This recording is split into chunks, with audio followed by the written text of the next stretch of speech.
नमस्कार दोस्तों, स्वागत है आप सबका एक बार फिर से राइस स्मार्ट के यूट्यूब चैनल में। संविधान का आर्टिकल नंबर 247।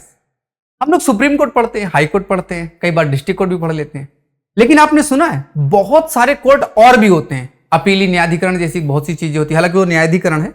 जैसे आपने सुना होगा कुटुंब न्यायालय, फैमिली कोर्ट, ग्राम न्यायालय, ऐसे बहुत सारे कोर्ट सरकारें बीच बीच बनाती रहती है, कई जगहों पे पाए जाते हैं। सिविल कोर्ट बनाए जाते हैं नॉर्मली किसी काम के लिए, जैसे किसी गांव में बहुत सारे मुकदमे हो गए तो उनको सॉल्व करने के लिए अलग से कुछ कोर्ट बना दिए गए जो केवल स्पेशली उस काम के लिए होते हैं। तो ये कोर्ट कहां से बनाए जाते हैं और इनको शक्ति कहां से मिलती है, तो इसके बारे में संविधान का आर्टिकल नंबर 247 कुछ अच्छी बातें कहता है। आइए हम उस पर चर्चा करते हैं। क्या कह रहा है? अतिरिक्त न्यायालय की स्थापना उपबंध करने की संसद की शक्ति, एक्स्ट्रा और एडिशनल जरूरत पड़ने पर। कैसे?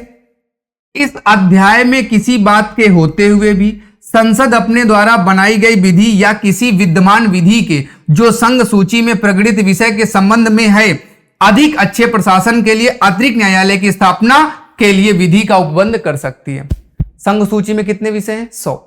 अब उन विषयों को लागू करने के लिए कोई दिक्कत आ रही, कोई परेशानी हो रही है और सुप्रीम कोर्ट के पास ऑलरेडी दबाव बहुत ज्यादा है। जैसे जनगणना केंद्र सरकार का विषय है, जनगणना में दिक्कत हो जाए, जनगणना के लिए और लोग परेशान करें, बहुत सारे केस आ जाए कोर्ट में, तब तो ऐसे मामले के लिए कहा गया कि भैया आप क्या करो, टेंशन मत लो, अपने लिए मर्जी से एक कोर्ट की स्थापना कर लो, बना लो। जब तक वो केस चलेगा तब तक कोर्ट संभालेगा, केस खत्म, कोर्ट का काम भी क्या हो गया, खत्म। तो ऐसे बहुत से मामले होते हैं जो संसद के पास आते हैं और संसद उन्हें किसी एक खास कोर्ट के पास भेज देती है, या किसी एक खास कोर्ट का निर्माण किसी क्षेत्र के लिए किया जाता है और वो काम तक रहता है और फिर कभी भी मर्जी तो उसे क्या किया जाएगा, हटा दिया जाएगा, समाप्त कर दिया जाएगा। तो जैसी आवश्यकता वैसे कोर्ट का निर्माण कर सकती है संसद। किसके लिए? केंद्र सूची के विषय के लिए। और जी हां, कल का आर्टिकल बहुत शानदार है, आर्टिकल 248, बड़ा प्यारा आर्टिकल है, मिलिएगा।